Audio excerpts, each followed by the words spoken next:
one.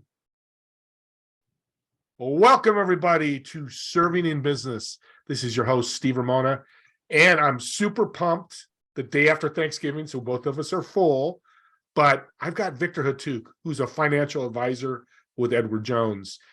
Victor, welcome to the podcast. Hey, thanks there, Steve. You're right. I had some leftover turkey for lunch today, so it's going to be the same thing for dinner and probably throughout the weekend as well too. So very full, but very happy. That's an important part. And the secret sauce of that is, excuse the pun, secret sauce is the leftovers. I think they're better than the day of Thanksgiving, right? I really do. I really do. It gives you a chance to appreciate it because usually for Thanksgiving, you're surrounded by people. And so a lot of times you're focused on conversations and keeping that going. Whereas the day afterwards, when you can just focus on the food and the leftovers, you're usually by yourself, maybe it's 12 o'clock midnight and you're just like, man, I just need to eat something. And it's like, this is delicious. So I had that revelation last night and also for breakfast and lunch today as well. Amen. Well, this is awesome. And, me and Victor have talked, audience and listeners, I want you to know, and there's a lot of financial advisors out there, but why I want to bring Victor on, because he truly does serve his clients. And Victor, talk about how you got started with financial advising, and let's start there.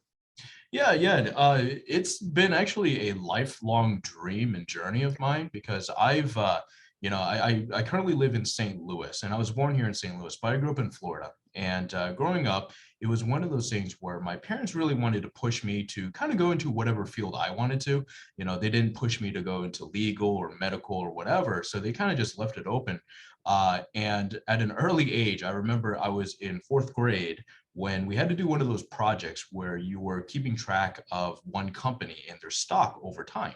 And this was, before the days of the internet, so you'd have to go to the newspaper every single day. And I remember the company that I was tracking was DuPont. And just being able to kind of see the stock price go up and down over, I think it was a period of like a month or so. It was just a very interesting exercise. And luckily, there was a lot of just resources that became available just because I am a millennial. So as the internet started opening up, it was one of those things where I had a chance to learn a lot and be able to explore a lot from just things that were available online for free.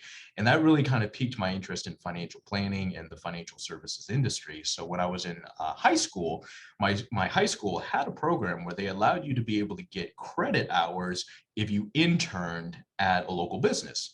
And so I was able to find a financial advisor that was not with Edward Jones. He was an independent financial advisor, but he, invited me in to be an intern, to be able to kind of do marketing stuff and just be able to be in the office and see what it would look like if I ever wanted to go down that route.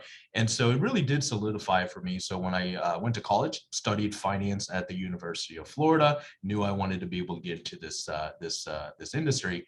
And I was an intern at Edward Jones while I was a college student. And luckily, I did a good enough job that when I finished the internship, they were saying, "Hey, when you graduate, we'd like for you to be able to join us." And so that was a great opportunity for me, just learning nonstop about the industry. So when I graduated and I moved from Florida up to St. Louis, it was one of those things where it was a nice dream that had been realized to say, "Hey, I'm actually doing the thing that I studied for." And I know a lot of folks really don't get a chance to say that. So, and I've been, this was 2006 was when I graduated from Florida. And I've been with Edward Jones ever since. The company has treated me very well. I've worked both at the headquarters of Edward Jones based here in St. Louis. And I also worked currently as a financial advisor where I get a chance to work directly with clients. So it's been one of those things where, like I said, it's been a lifelong dream of mine. And I'm, the phrase living the dream, a lot of people kind of say that, but for me, that's a reality, which is really neat. You can hear the passion in your voice, which is why I'm glad I brought you on. Now, financial advising is very vanilla in a sense. It's numbers and all that. Yeah. So the reason I brought you on, listeners, I want you to hear this from Victor. We're serving in business. We're not selling. And you really epitomize that when I talk to you about how you handle your clients and people you talk to. Tie in serving into a financial field. How do you do that? How do you blend those two? Because that's not an easy thing to do.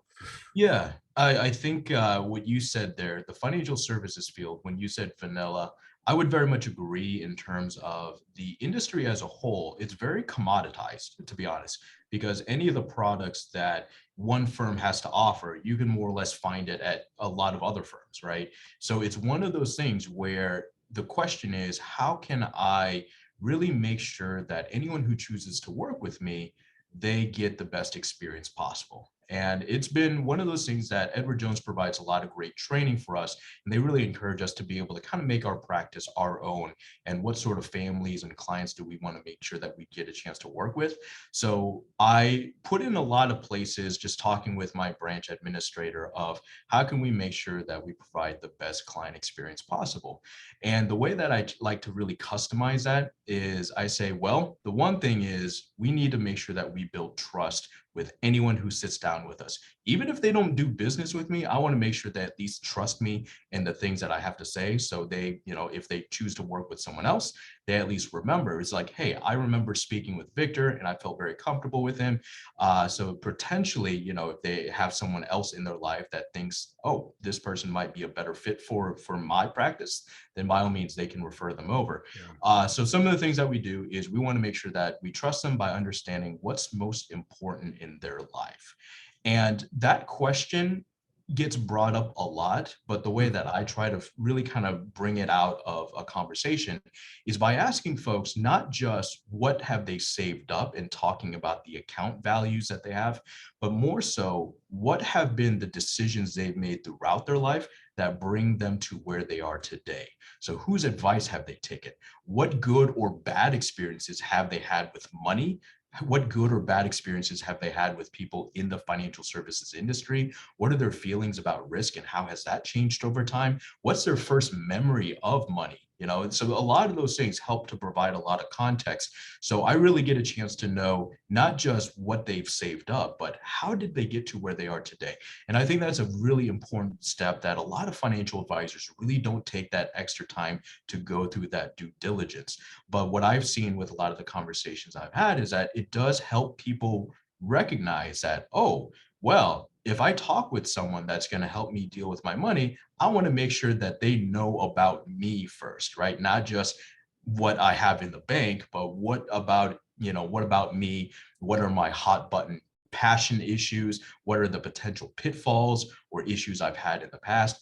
And I think that's really how financial advisors need to structure their practice so they can build that trust. Um, the other part of my process is once we do have a chance to talk more about the specifics about what do they want to do with their money, I'm a big fan of visualizing and telling a story of what does that look like. So as you kind of mentioned, Steve, the industry, there's a lot of numbers, there's a lot of charts and graphs. And for the vast majority of people, charts and graphs really don't mean a whole lot. But what I like to do is I like to be able to show people what does their story look like. So when we build out those charts and graphs, we put in specific milestones of what happens when. So we can have the major milestones such as when you retire, when you get Social Security, but even some of the smaller ones such as, hey, I know that this trip is really important for you. It's a bucket list destination that, you wanted to be able to take your family on, let's say like a Mediterranean cruise, something you've always wanted to do your entire life. I want to make sure that that chart specifically is labeled and calls that out so they can see that and they can see that, oh, that's my story. This isn't just like a hypothetical.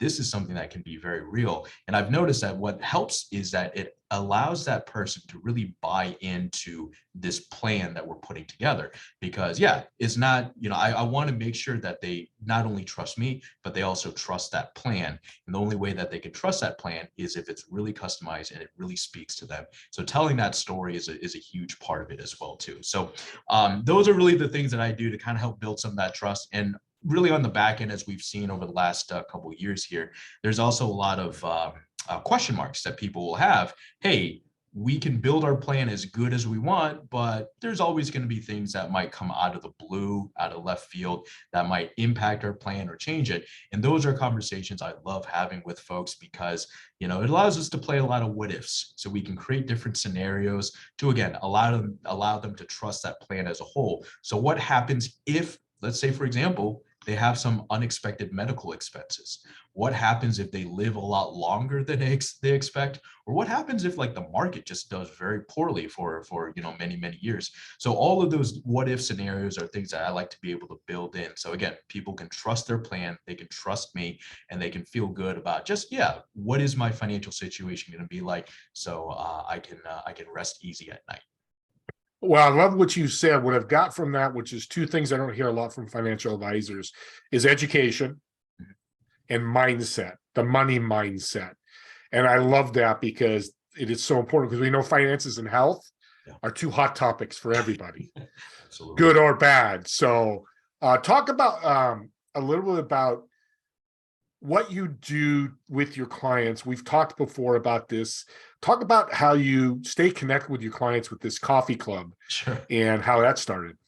Yeah, it is one of those things. I'm actually very proud of this. One of the things I do that You should be a lot very of a proud. lot of the clients I work with, and even like people who are not clients that are, they're more prospective clients, or just like I've had a couple vendors jump on as well too.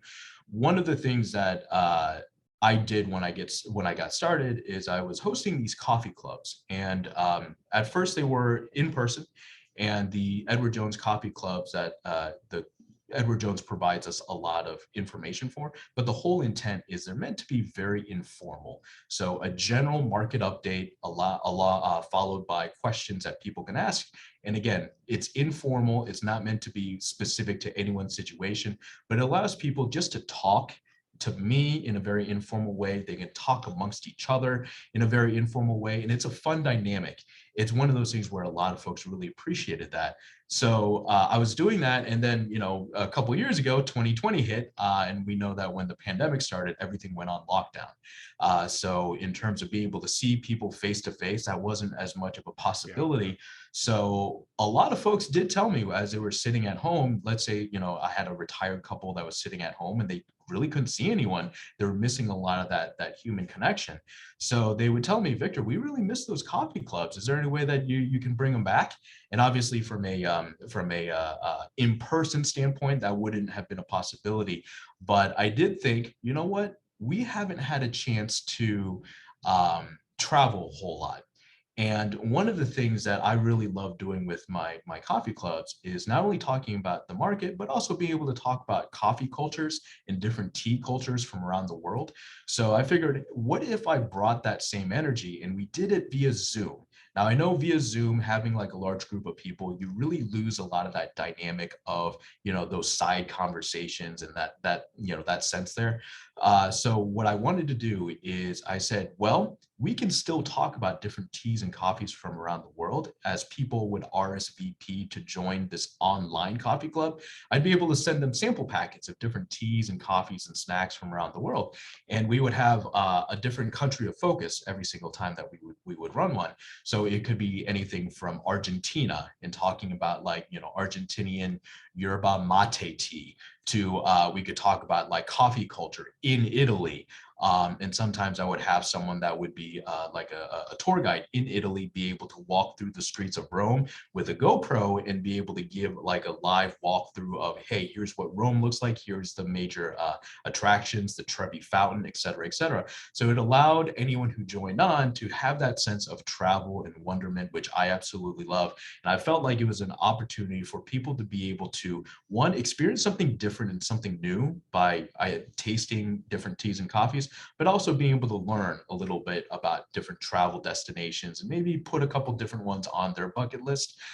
So yeah, I've been still doing a lot of these virtual coffee clubs. So the last one that we had a chance to do, we actually focused on Vietnam. And Vietnam is where my parents are from, so it was like the first time I was able to put the spotlight on my heritage, which is really cool. But we talked about, if you do travel to Vietnam, what are some of the good destinations to go see, throughout the country.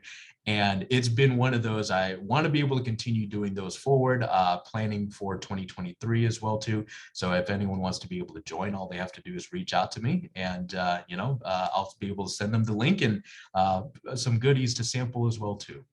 Well, and definitely do that in the show notes. I'll have all of Victor's contact info so you can do that. But listeners, I want you to just take a moment. Is this guy giving back to his clients and non-clients? If you heard what he said, this is open for everybody, not just his clients. What is serving in business giving back? My answer is yes, but I want all you listeners to think about what you just heard, that story. And I think you'll come to that same answer too. Reach out to Victor because I love talking to him. We work together in a networking group, and like I say, he's got a radio voice, and we'll talk about that. Him doing a podcast down the road, but that's moving ahead a little bit. Let's talk about a quick book. Sure. Love to leave a good tip, a good book for somebody to read. Which one of your favorites? Yeah, I have a few that kind of come to mind, and the first one is actually going to be one that because I am a big fan of travel and allowing folks to experience that sense of curiosity when they do travel. Doesn't have to be anywhere super exotic, even just like the next county or next town over. There's a book that I got a couple years ago and I love. It's called Atlas Obscura. Atlas Obscura. You can typically find it in the travel section of a bookstore as well too. But the whole premise behind Atlas Obscura is that they look at destinations and attractions that are unique and spark curiosity. So it can be something very there's usually a story that's attached to it as well too. So for example, they might like highlight, did you know at the top of the Eiffel Tower there's like an apartment that's there? And so they'll talk about it, and it's just like, no, I didn't know that, but now that I hear it, it makes me very curious. Or they'll talk about, hey, if you are going to be in, if you're going to be in New Mexico, here is the grave site of this famous outlaw, and you can go visit it, and it's just like a lot of these really interesting things that anyone who's interested in travel, especially going a little off the beaten path, can look at that. For those who are in terms of like my profession, one of the books that I read a year or so ago that really kind of changed my mindset about how I approach giving clients advice about retirement. I read this book called The New Retirementality. The New Retirementality. And the premise behind this book is that a lot of folks really think of retirement as a sort of finish line. And that's one mindset that really sets you up for failure, because once you pass that finish line, let's say you're like 66, you pass the finish line, you're still in good health. What are you going to do for the rest of your life? And the issue with that mindset of thinking of retirement as a finish line is that 6 months in, 8 months in, you might be sitting there and retirement is not what you expected. And that's really tragic, because you've saved, you've done all your due diligence to get there. And if it's not what it's cracked up to be, then all right, there was something wrong with the planning there.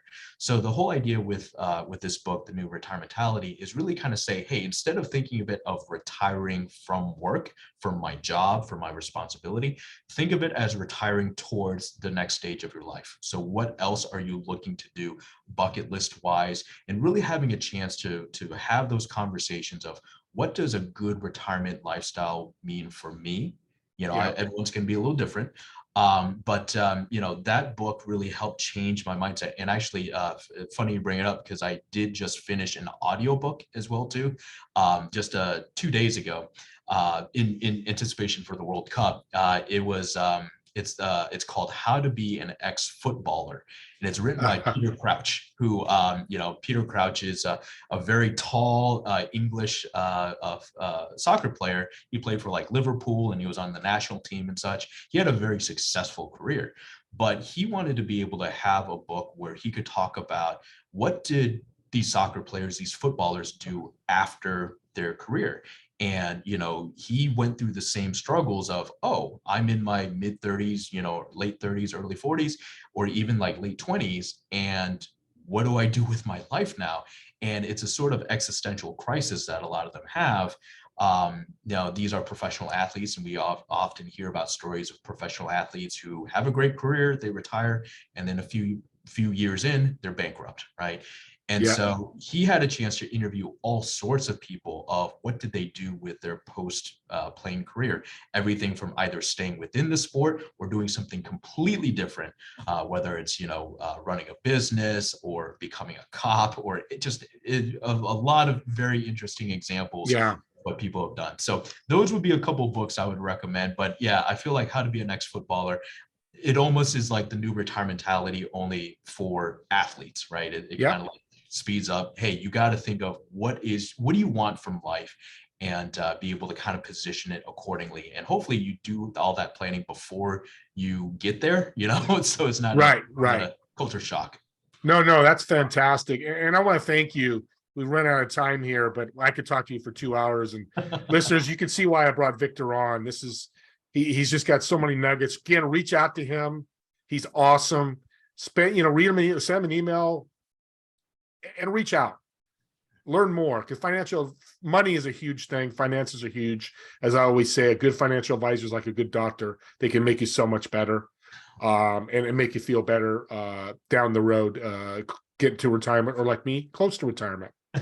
So as always, in Serving in Business podcast show, I want you to leave our audience one of your favorite business tips.